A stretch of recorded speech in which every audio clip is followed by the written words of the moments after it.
Oh, hi again. Hey, it's me, Al. Al the Alchemist. Yeah, and your teacher wanted me to talk to you again about the process of science. So I thought, well, I can do that. You know, a long time ago, there were those Greek philosophers. Those people, Socrates, Plato, Aristotle, and they thought, oh, they're so smart they could just sit around and talk about it and they would know it all. I mean, Aristotle, what a crazy guy, I mean, he believed that because men were bigger than women, they must have more teeth than women. And, you know, he was so sure he was right, they didn't even bother to count. Now, nowadays, we don't just sit around and talk. We use the scientific method. The scientific method is simply a process. It's a way of an organized way of trying to solve problems. Now, I know a lot of you're used to, oh, I got to memorize 4 steps or 5 steps or whatever it is of the scientific method, but my philosophy is kind of it depends. I mean, there are certain parts that, yeah, there's some things that are pretty typical and whenever you're doing an experiment or something like that. Like, you got to have a problem. You got to know what you're trying to figure out. And you got to gather some data. Somehow you got to do that. Quite often, but not always, you're going to make a hypothesis, you know, and then you're going to test that. We usually call that an experiment.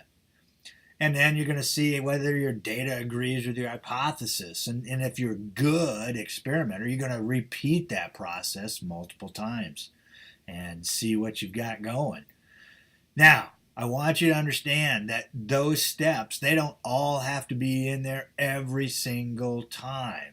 They're usually there. They're, quite often there. But I've seen people, places where they have like 7 steps and you got to have them all. It's like, nah, it doesn't really work that way. Science isn't like that.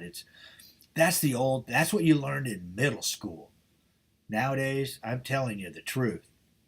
And so, sometimes we do things a little bit different depending on the situation. Situation is what's really important. Sure, we have a hypothesis a lot of times, but you know what? Sometimes we don't. We're just seeing what happens and recording that data to use that, maybe later make a hypothesis about something.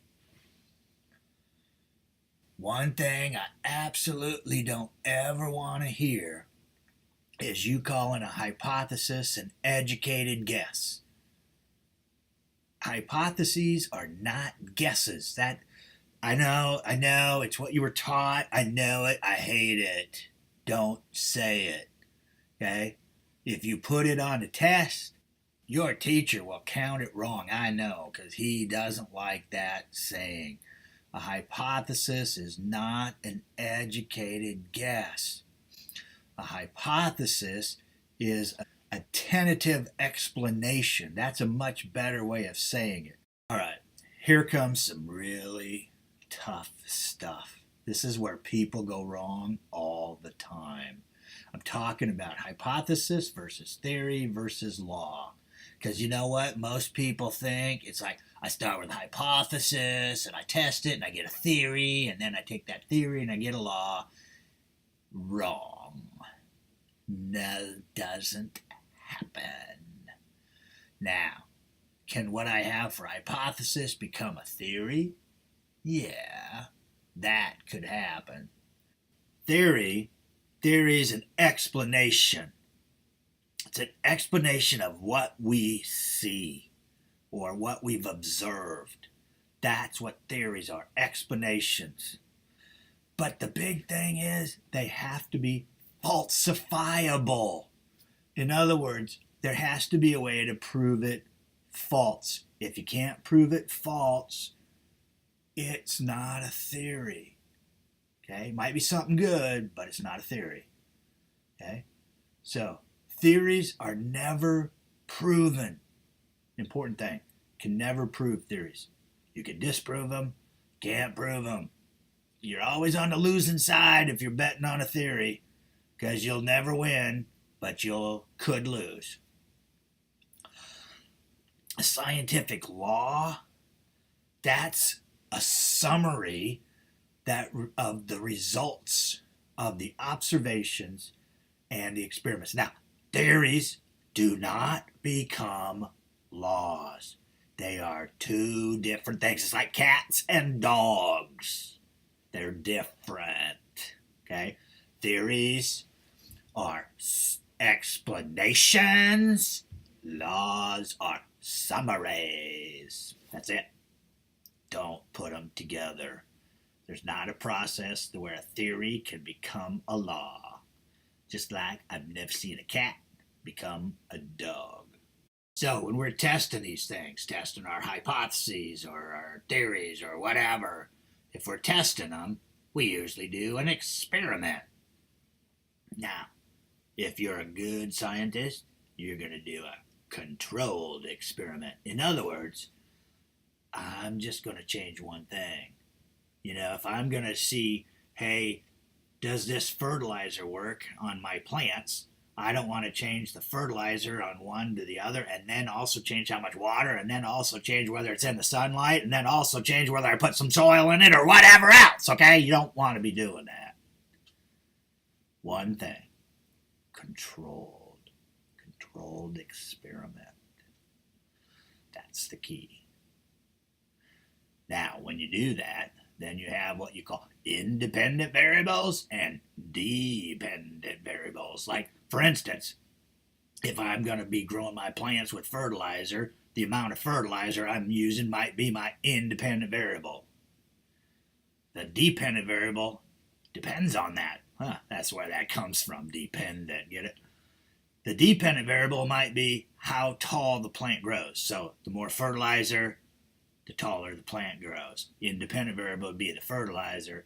Dependent variable would be how tall it grows. Now, this is an important concept, and it is one that a lot of people miss. So think about it. It's not as simple as it seems. We're going to talk about that. You'll talk about that more in your class. Independent, dependent variable, very important things. All right, last thing. Models.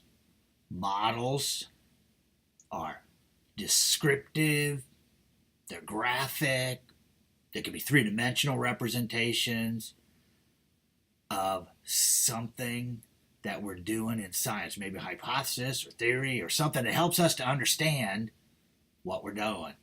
So we could be talking about the atomic theory. We have the atomic theory where we think that atoms are made of protons, neutrons, electrons. But you know what? We've never seen that.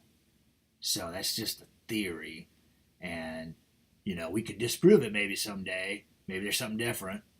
But so far, that theory fits our facts really, really well. And so that's the theory that we're going with. But a model is something like that. A model can be a picture, could be a drawing, could be something you made. Maybe you made your example of an atom out of jelly beans and toothpicks or something. I don't know. It could be a model. It could be a computer simulation. Okay? Really, it could be anything that represents it except for the saying itself. So I can't say my atom itself is the model. That's not a model.